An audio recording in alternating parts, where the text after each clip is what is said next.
about the ERA, but I do know about voting. It was never a privilege for women in my era, because women of my era were disfranchised, which is why my vote in the 1872 presidential election was deemed illegal, which resulted in my arrest and trial. And when I was finally allowed to speak at my trial, I let the judge know exactly how I felt about his decision. Your Honor, in your ordered verdict of guilty, you have trampled underfoot every vital principle of our government. My natural rights, my civil rights, my political rights, and my judicial rights are all alike ignored. Robbed of the fundamental privilege of citizenship, I am degraded from the status of citizen to that of a subject. And not only myself, individually, but all of my sex are by your Honor's verdict deemed to political subjection under this so-called form of government.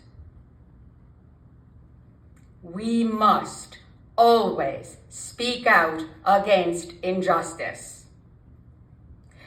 Which leads me to why I am here this evening. I want to bring attention to your fundamental right in a democracy, the vote.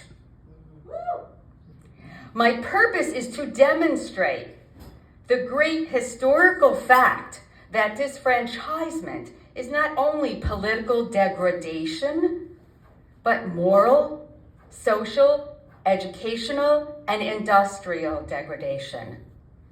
And that it does not matter whether the disfranchised live under a monarchical or republican form of government.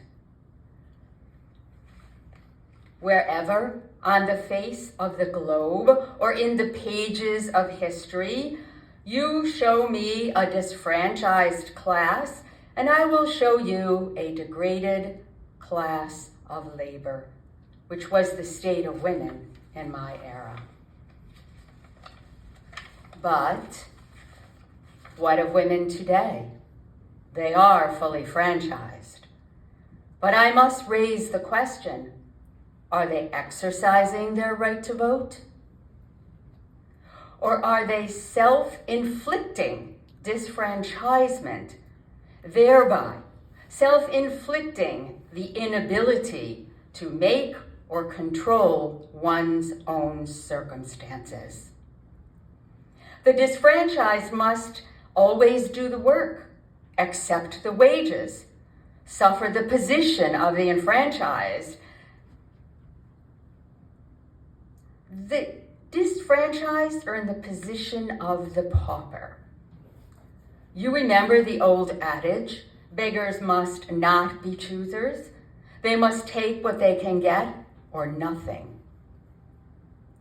That is exactly the position of non-voting women in our country today. They forfeit choice.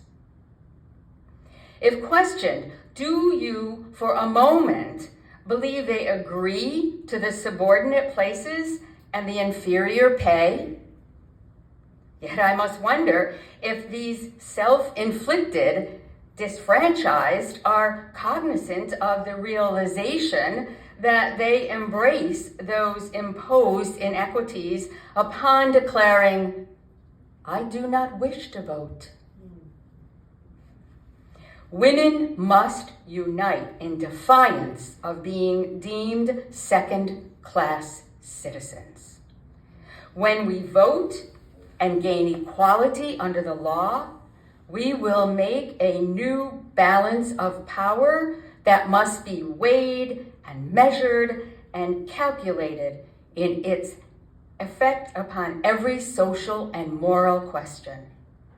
There is no doubt that representative women of thought, culture, and self-empowerment could surely be the moral backbone of our nation.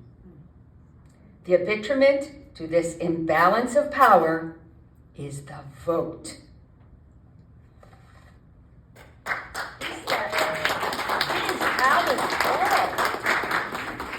So we gather again, because it is not done. It has been many years.